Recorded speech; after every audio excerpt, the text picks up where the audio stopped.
Merhaba, hoş geldiniz. Kanalıma ve mutfağıma sefalar getirdiniz. Bugün yine güzel bir tarifle karşınızdayım.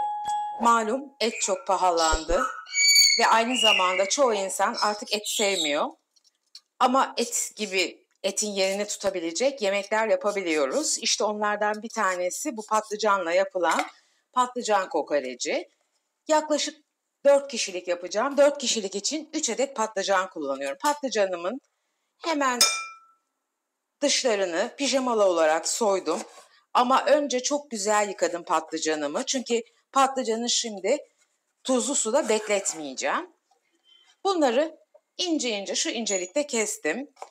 Uzun uzun ince ince dilimliyorum. Çünkü çok minnacık olarak dilimleyeceğiz.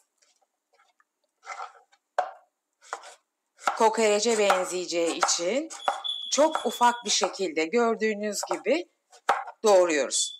Şu büyüklükte.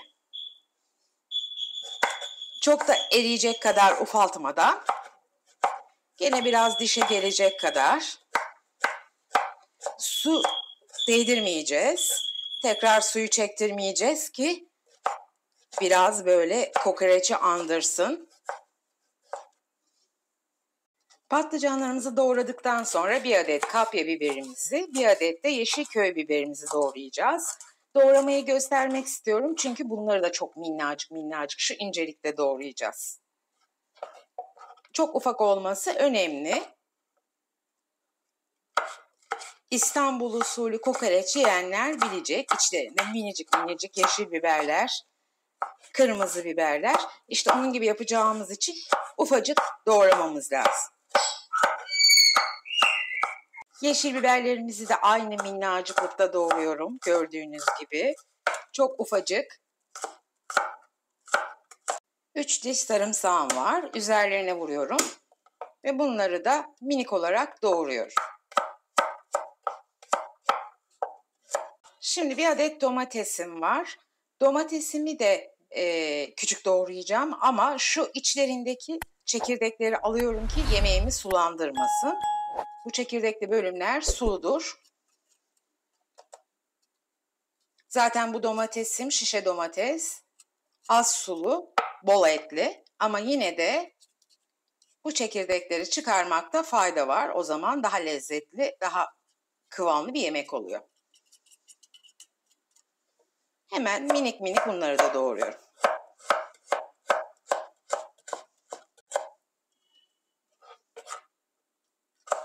Her şeyin ufak doğranması püf noktası.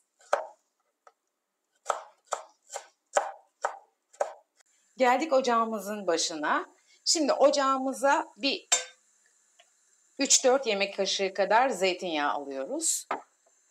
Başka yağ kullanmayacağız. Bu fazla gelmesin. Sonuçta patlıcanlarımızı kavuracağız. Kokoreç de çok yağlı olur. Hem kendinden hem de katılan yağda. Dolayısıyla lezzetli olmasını istiyorsanız bir 4 kaşık zeytinyağı ya da sıvı yağ koyun. Patlıcanlarımızı güzelce kavuruyoruz. Dediğim gibi patlıcanları hiç yıkamadık. Tuzlu suda da bekletmedik. Dolayısıyla biraz kararabilirler. Sakıncası yok. Çünkü zaten kokoreç de kara. Kara olması hiçbir sıkıntısı yok. Lezzetlendireceğiz. Lezzeti önemli olan. Yavaş yavaş olmak üzere. Çok ufak olduğu için çabuk pişer. Dikkatli olmak lazım arkadaşlar. Şimdi bu aşamada doğramış olduğumuz biberlerimizi, yeşil ve kapya biberimizi ve sarımsağımızı ilave ediyoruz. Tekrar söylüyorum, her şey çok ufak doğrandığı için çabuk pişer. Kontrollü olmak lazım. Birlikte kavuruyorum şimdi.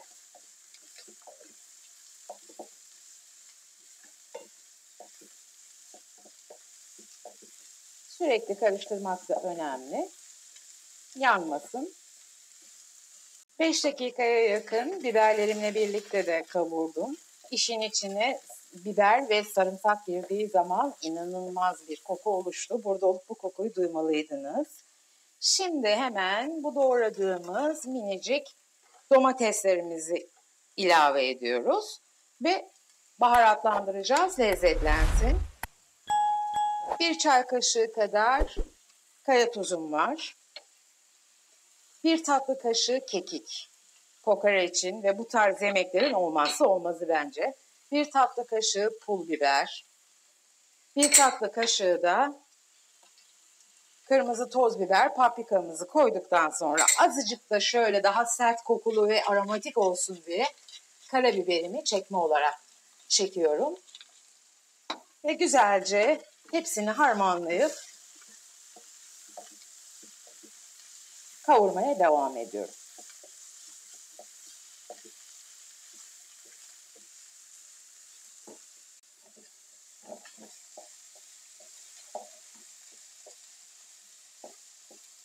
Gerçekten harika bir koku oluştu arkadaşlar. Çok leziz bir yemek.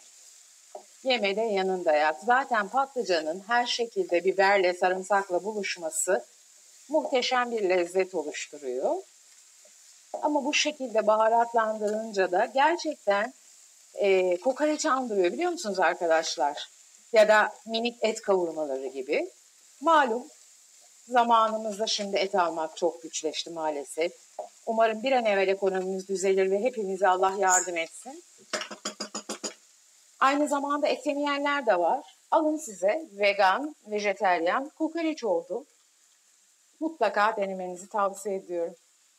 Az önce koymayı unuttum. Bence kokorecin olmazsa olmazı kimyon. Bu kimyon tadı da iyice kokorece benzetecek patlıcanımızı. 1,5 çay kaşığı da kimyonumu koydum. Yine karıştırarak her tarafına geçiriyorum. Birazdan karıştırmayı bırakacağım. Birkaç dakika daha kavrulduktan sonra artık yemeğim hazır sayılır.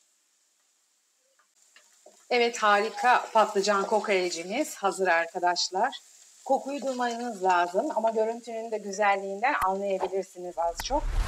Bu kadar kısa sürede hallettik. Şimdi hemen sunuma geçelim. Şimdi hemen sıcağı sıcağına kestiğimiz ekmeğimizi güzelce yağına bandırıyoruz. Hem de ekmeğimiz biraz ısınmış oluyor ve bu yağını da emmiş oluyor. Bakar mısınız? Yarım ekmek arası ister patlıcandan ister gerçek kokoreçten olsun bütün lezzet bu yağla birlikte geliyor çünkü. Evet, şimdi içini doldurmaya geçebiliriz. Sizce de görüntüsü tam kokorece benzemiyor mu arkadaşlar? Çok kokoreç bilmeyenlere kokoreç diye yutturabilirsiniz bile. Muhteşem. Evet, ekmeğimizin içini de doldurduk. Hemen kapatıyoruz.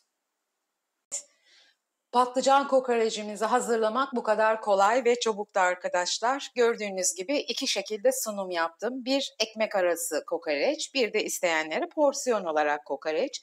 Her şekilde yiyebilirsiniz. Tadı inanılmaz güzel. Umarım denersiniz ve bu tarifi siz de tadına bakarsınız. Çünkü biz çok seviyoruz. Birçok kişinin yapıp denediğini tahmin ediyorum ama bilmeyenlere bir kere daha göstermek istedim. Deneyecek olanlara şimdiden afiyet olsun diyorum. Beni bu dakikaya kadar izlediğiniz için teşekkür ediyorum. Eğer hala kanalıma abone değilseniz ve ilk defa karşılaştıysak kanalıma abone olmayı, bildirim zilini açmayı lütfen unutmayın. Çünkü bildirim zilini açtığınız zaman her paylaştığımız video size ulaşmış olur ve kaçırmamış olursunuz. Aynı zamanda kanalıma abone olmak ve bildirim zilini açmak tamamen ücretsizdir arkadaşlar. Tariflerimi beğeniyorsanız ve bana destek olmak istiyorsanız bu benim için çok değerli, çok anlamlı. Tekrar teşekkür ediyorum. Bir sonraki güzel tarifte buluşmak üzere. Kendinize iyi bakın, sevgiyle kalın. Hepinizi seviyorum ve öpüyorum. Ağzınız hep tatlı kalsın. Görüşmek üzere, hoşça kalın.